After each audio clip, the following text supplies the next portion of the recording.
What if I told you that everything that you knew about time management is making you less productive? No, seriously. To-do lists, planners, and even waking up at 5 a.m. Everything can backfire if you do not know this one critical thing that I'm about to disclose. But before I reveal that critical thing, let me tell you my story. A few years ago, I was lying on my bed at 3 a.m., noticing all the unfinished tasks that were left for the day, knowing that tomorrow is going to be more worse.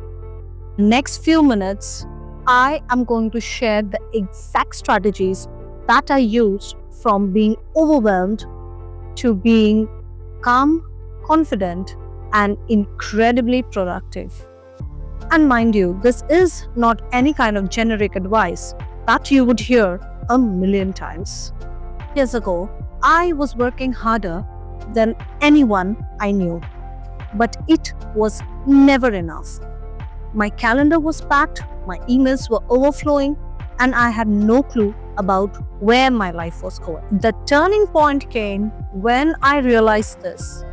Productivity isn't in doing everything. It is about doing the right things. Here's why all the traditional time management strategies failed me. It ignores how humans actually operate. You have to understand this. A McKinsey study found that 28% of your week is lost in emails. I lost about a quarter of my week, which means in just sorting out the mailbox. And it gets worse. The American Psychological Association states that task switching can reduce productivity by 40%. That's like losing 2 workdays in a week. My breakthrough was simple yet profound. Focus on what actually moves the needle. Cut the rest. Which brings us to our first principle, the 80-20 rule. Ever heard of the 80-20 principle, which is the Pareto principle? It says 80% of your results come from just 20% of your efforts. Ever asked yourself which tasks matter to you the most? Which meetings can you skip? And guess what? I delivered better results with less efforts. You can do that too. Write down 10 important tasks for the day. Circle 2 important ones which truly matter to you. Spend your 80% time over there. You have to understand this. Being busy is not equivalent to being productive. Which brings us to point number 2, the art of saying a no.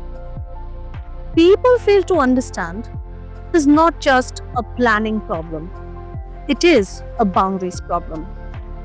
Big breakthrough, learning to say a no. At first, I was terrified. What if I lost opportunities? What if I did not please people? But eventually, I understood that having boundaries set respect for me. People started acknowledging my priorities, which in turn reduced my stress levels. What is the outcome? I produced better work with better boundaries, with having time for my own self. You can do this too. Make a no-call list on the things that you will decline. Which brings us to value insight number 3, time blocking magic. Even with set priorities, my day seemed to be slipping away. So what I do is time block. I set rituals which will help me block the time. For example, 8 to 10 deep work, 10 to 10:30 emails, 10:30 to 12 meetings. As I said, context switching reduces productivity by 40%. By time blocking, I protected my best work. And how can you do this? Identify your number one task for tomorrow. Block 80 to 120 minutes for it. Make an unbreakable project with your own self. Pro tip: do not pack every minute. Leave breathing space. Productivity thrives on white page. Rule number 4: beating procrastination with micro goals. Even the best plans fail if you do not execute it. I found myself overwhelmed with big major tasks.